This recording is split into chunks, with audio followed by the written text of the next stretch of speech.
Nabendlula mithi yamakhosi edla kwezindi ihlahla ngiyanibingelela nje ntambama namhlanje. Nina besilo ngithi kangixoxe nje izinto zobukhosi nokufanele ukuthi abantu besilo beyiqonde kahle, kodwa namhlanje ngiqonde ukukhuluma nabezemvelo noma ngikhuluma nesizwe sonke. Kodwa ngiyafisa ukuthi laba basigcinele izilwane zethu eziqiweni baqonde kahle lokho. Ngiyazi ukuthi inhloso enkulu yeziqiwi ukongiwa kwemvelo, futhi kunemithetho eshayiwe uhulumeni ekhuluma ngokongiwa kwemvelo. Lapha sikhuluma ngezilwane ezinhlobonhlobo, siphinde sikhulume nangezihlahla nje nangakho konke okwemvelo. Ngiyathanda ukuthi ngisho ukuthi uma nisibona sigqoka imvunulo mhlawumbe sivunulile ngezikhumba zezilwane, asikwenzi ukuthi singene mhlawumbe siyozingela sibulale izilwane engaphandle kwemvume. Yonke into esuke sivunule ngayo, noma nibona isilo samabandla nje sivunule ngalezi zilwane, noma ngabe kuyizilwane ngokomthetho kungezasisilo, kodwa isilo asiyisebenzisi isikhumba sesilwane ngaphandle kwepermission yabezemvelo, ngoba basuke bazibona ukuthi isilwane esithile uma ngabe sikwenzekile safa sahlinzwa wathola isikhumba, banayo indlela ukuthi uma ziningi izilwane bayiphungula kanjani lonto ekuthiwa i-culling process, bayazi futhi ukuthi izongiwa kanjani. Kodwa-ke ngilapha ekutheni kunomkhuba ongemubi omuhle wakwaZulu omdala ukuthi ma umuntu ebenobuqhawe wabulala isilwane, khona isilwane ongakwazi ukuthi uma usibulele bese kuba ngesakho usigcina wena, njengebhubesi mhlambe nengwe. Lezi zilwane uma ngabe umuntu ethuke ebulala leso silwane, ngenhlonipho uyasithatha asihambise esilweni. Ngifisa ukunixoxela ukuthi uma isilwane esikhulu siyongena esigodlweni lowo muntu osuke esibulele, isilo sifike simnikeze inkomo mhlambe nokunye okuthile, kodwa inhloso enkulu ngifuna nazi usuke eyogezwa. Uma ubulala isilwane esikhulu uba nomshophi, futhi nakhona esigodlweni usuke ungena nomshophi, kodwa futhi ngeke futhi uthathe lo mshophi bese uzenzela wena uthi ngowakho, ngoba kufanele ukuthi ugezwe. Isiloke siyayikhipha impahla yokugeza umuntu osuke efike nesilwane asibulele esigodlweni. Izathu zimbili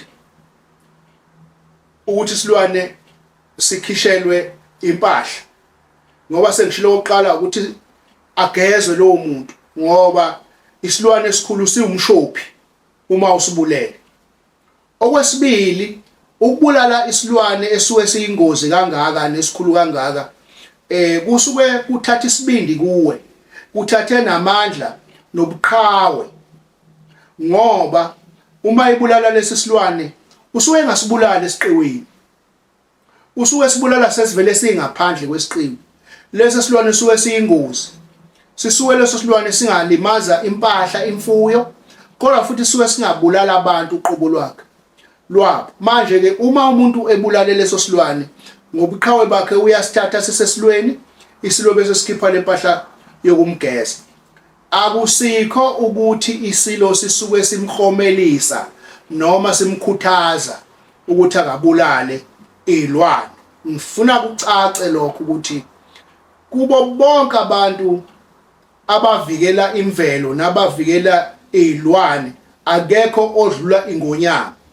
Abantu bayazi ukuthi uyise walenkosi ekhona esaphila wayelwa kangakanani ne-poaching, lento yokuzingelwa kwezilwane ngokungemvume. Wayelwa ukubulawa kobhejane, ukubulawa kwezinye izilwane eziyingcosana esifuna ukuthi isizwe nezizukulwane ziyibone. Wayevika kakhulu nale ngonyama imile lapho ekuvikelweni kwezilwane ekuvikeleni kwezihlahla, ekuvuleni nezinye izinto zemvelo eziyivele kancane efuna ukuba zongiwe. Angifisi ukuthi labo bantu ngoba umuntu uthi mayisegeziwe wathola lokho ngenxa ukuthi ingonyama iyazi yona ukuthi sikukwenzelani, yena bese egijima eseya kubantu ngenjabulo esenza sengathi uthola umklomelo wokuthi ukhuthaza abanye ukuthi babulalilwane. Akunjalo. Ngifisa ukuthi bazi abantu ukuthi ayikho emlandweni ngonyama eyake yakhipha izwi yathi abulawe izilwane, kodwa uma isilwane sesifile ngalendlela esuke sife ngayo, ingonyama iyalwazi umthetho ukuthi ngokwesiko leso silwane kwenziwa kanjani ngaso.